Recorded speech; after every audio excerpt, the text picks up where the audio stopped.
Allah itu tidak perlu dengan diri saya, tapi saya perlu dengan Allah. Allah tidak perlu dengan amal perbuatan taat saya, tapi saya yang perlu dengan anugerah Allah Subhanahu wa Ta'ala.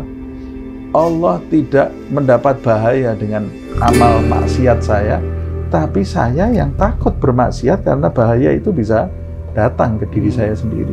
Perbuatan taat seorang hamba itu merupakan dalil terkuat bahwa dia ini dikehendaki bahagia oleh Allah. Sedangkan perbuatan maksiat itu dalil yang kuat bahwa dia ini celaka.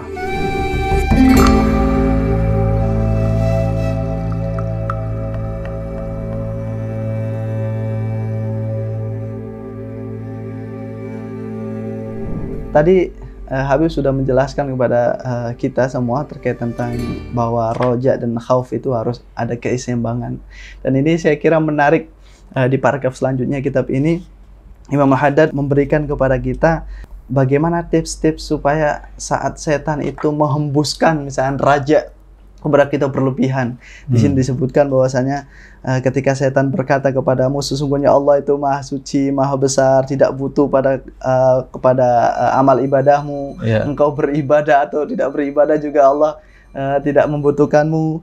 Lah, kira-kira bagaimana itu Habib saat seorang salik mendapatkan bisikan-bisikan seperti itu? Allah itu maha cinta, Allah itu maha kasih, Allah itu maha rahmat. Udah santai lah. Kamu tidak akan masuk ke neraka. Nggak mungkin Allah maha cinta akan memasukkan hambanya yang dikasihnya, dicintainya itu masuk ke dalam keadaan pedih di neraka. Nah itu bagaimana Habib? Saat setan membisiki hal yang demikian, sikap kita seperti apa? Jadi ini dari sini kita bisa tahu bisikan setan kepada seorang salik itu beda dengan bisikan setan kepada orang awam. Orang awam, bisikan setan kepada orang awam itu jalankan maksiat ini, jalankan ini maksiat bagus ini untuk diri kamu, nikmat maksiat.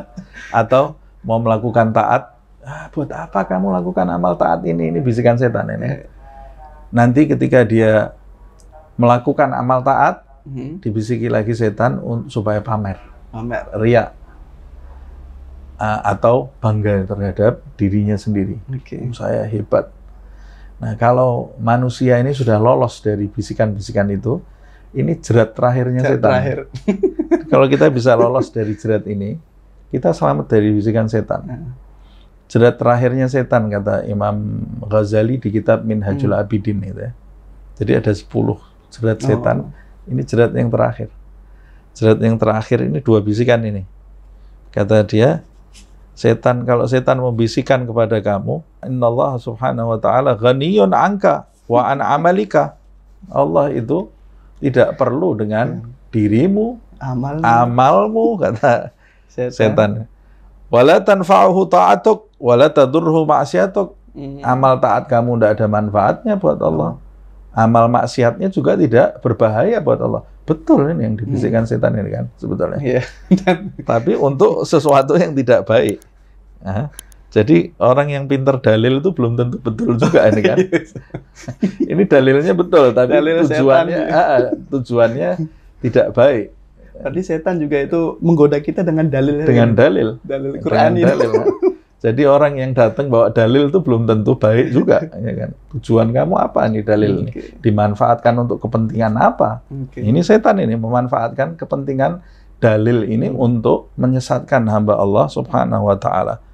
Kata Imam Abdullah bin Al-Haddad, kalau setan mengucapkan hal seperti itu, faqul sadaqta. Betul kamu. Memang yang kamu omongkan tidak salah kok. Sadaqta, betul. Tapi Allah itu tidak perlu dengan diri saya, tapi saya perlu dengan Allah.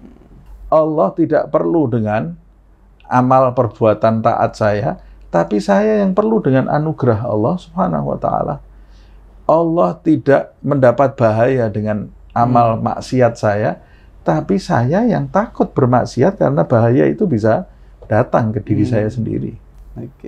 Jadi saya melakukan ini karena saya ini sebagai hamba yang memerlukan Allah Subhanahu wa Ta'ala, bukan karena Allah memerlukan saya. Bahasa Imam Haddad, ana fakir ila fadlillah. Ya. Nah, itu sebetulnya kan di ayat Al-Quran juga Allah menyebutkan innallaha ghaniyun. Sesungguhnya Allah itu zat yang maha kaya, yaitu zat yang tidak perlu dengan apa-apa dan siapa-siapa. Wa antumul fuqara, kata Allah. Dan kalian ini adalah hamba-hamba yang fakir. Jadi jangan pernah kita ini merasa kalau kita ninggalkan sholat Allah itu rugi. Gitu. Ada sebagian hamba doanya tidak dikabulkan terus. Wah, mulai sekarang saya tidak mau sholat. Kalau tidak mau sholat terus Allah rugi dengan kamu tidak sholat itu. Kamu sendiri yang rugi. Bisikan yang berikutnya, setelah gagal di bisikan itu, setan itu akan berbisik lagi. In kunta sa'idan indallah. Ya sudah, kamu ini oke. Kamu yang perlu dengan Allah Subhanahu wa taala. Tapi ada masalah lagi, kata setan. In kunta sa'idan indallah. Semua kan sudah ditetapkan Allah. Kalau kamu ini termasuk hamba yang ditetapkan bahagia oleh Allah Subhanahu wa taala, la muhalah tasiru ilal jannah sawa'un kunta ta'i'an aw 'asiyan. Sudah pasti kamu akan ke surga. Kamu mau taat, kamu mau ahli maksiat, kalau di dalam ilmu Allah kamu itu hamba yang bahagia, pasti kamu menuju ke surga, kata setannya. Wa in kunta syaqiyan. Tapi kalau kamu ini hamba yang di ilmunya Allah, hamba yang celaka. Mau kamu taat seperti apa? Fasaufa tasir ilan nar. Udah pasti. Kamu pasti kembali ke neraka. Wa in kunta muti'an. Walaupun kamu itu hamba yang taat. Lihat ini. Ini bahaya nih ya. Nah, kata beliau, kalau kamu dengar lagi bisikan tambahan ini dari setan, fala taltafit ila gaulih. Jangan kamu benarkan kayak yang tadi itu ya. Jangan kau berpaling dari ucapannya itu. Kenapa? Li'anna amra sabiqat ghaibun la yattali'u alaihi illallah. Karena perkara gaib itu, kamu celaka, kamu bahagia, itu perkara yang gaib. Perkara yang gaib yang ada di ilmunya Allah Subhanahu wa ta'ala, dan tidak ada yang mengetahui kecuali Allah Subhanahu wa ta'ala. Walaupun perbuatan taat itu adallu dalilin. Perbuatan taat seorang hamba itu merupakan dalil terkuat bahwa dia ini dikehendaki bahagia oleh Allah. Sedangkan perbuatan maksiat itu dalil yang kuat bahwa dia ini celaka. Dia ini celaka. Jadi kalau kita beramal taat, kita harus berprasangka baik. Kita ini tergolong hamba-hamba yang akan dibahagiakan oleh Allah. Tapi juga harus ada takut, sebab kita tidak tahu nasib kita seperti apa. Inilah pentingnya khauf itu. Khauf dan roja, saya kira. Ada, mungkin ini pertanyaan terakhir. Jadi ini kan banyak sekali ya penjelasan tentang ini khauf dan roja, macam-macam ada kaitannya. Kita bahas tentang ta'at, tentang maksiat. Apa sih yang dimaksud dengan taat sama maksiat itu?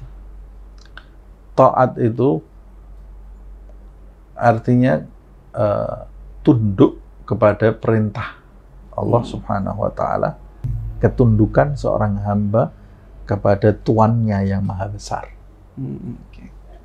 Nah, itu namanya ketaatan. Jadi pada saat kita sholat, kita berpuasa, kita menghindari hal-hal yang tidak disukai oleh Allah SWT. Kita jadi ketundukan itu, saya sholat. Kenapa saya sholat? Karena Allah memerintahkan saya sholat. 1. 2, karena ketika saya sholat, Allah itu meridhoi saya. Allah suka sama saya ketika saya sholat. Itu namanya ketundukan. Begitu juga ketika saya menghindari perbuatan maksiat. Kenapa saya menghindari perbuatan maksiat? Ya karena Allah tidak suka saya bermaksiat. Beda halnya dengan umpamanya orang yang berbuat baik. Kenapa kamu berbuat baik?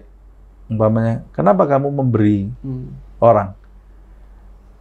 Memberi sesuatu kepada orang. Gitu. Ya karena saya manusia. Umpamanya. Ya sudahlah, manusia itu harus saling membantu. Umpamanya.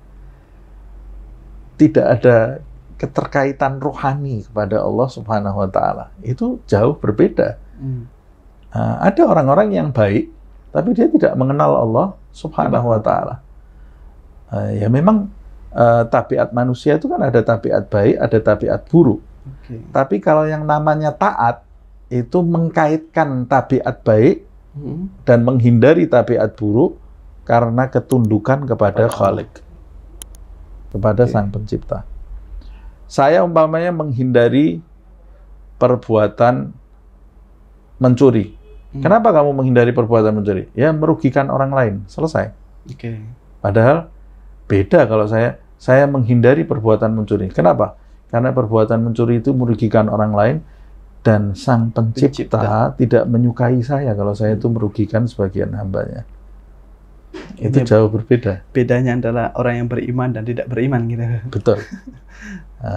Ketaatan itu ketika kita tunduk kepada Allah.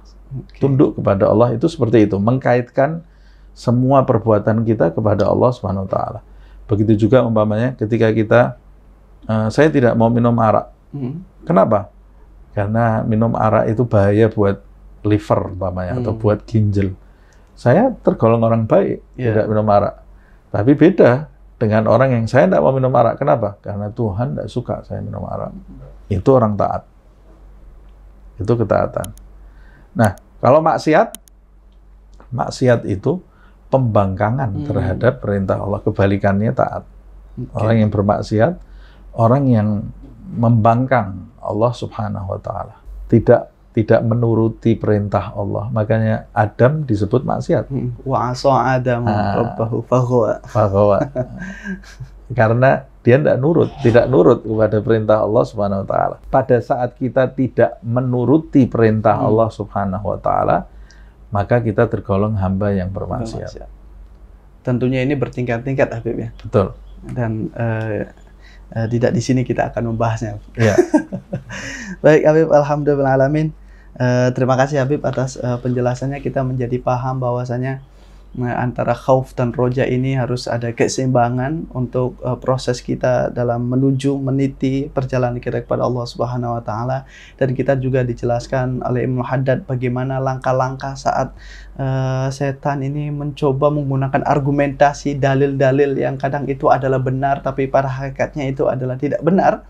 Dan kita diajarkan tadi sama Imam Haddad agar kita senantiasa waspada, memperbaiki kualitas keimanan kita dan sebagainya. Semoga dengan diskusi kita pada hari ini membawa keberkahan bagi kita dan memudahkan kita untuk menjadi manusia yang bermanfaat, manusia yang bertaat kepada Allah, taat kepada Allah, dan manusia yang memiliki kualitas keimanan yang sempurna sebagaimana yang diajarkan, dielulukan oleh Imam Abdullah bin Al-Haddad. Terima kasih Habib atas penjelasannya.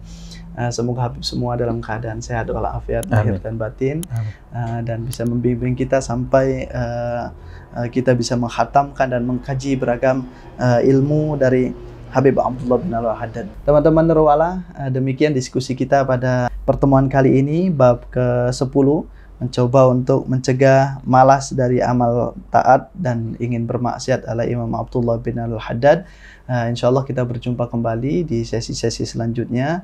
Kita akan membahas berbagai hal lagi dari panduan praktis para pejalan menuju Allah oleh Habib Abdullah bin Alawi Al-Haddad dalam kitabnya Risalah Adab Sulukil Murid.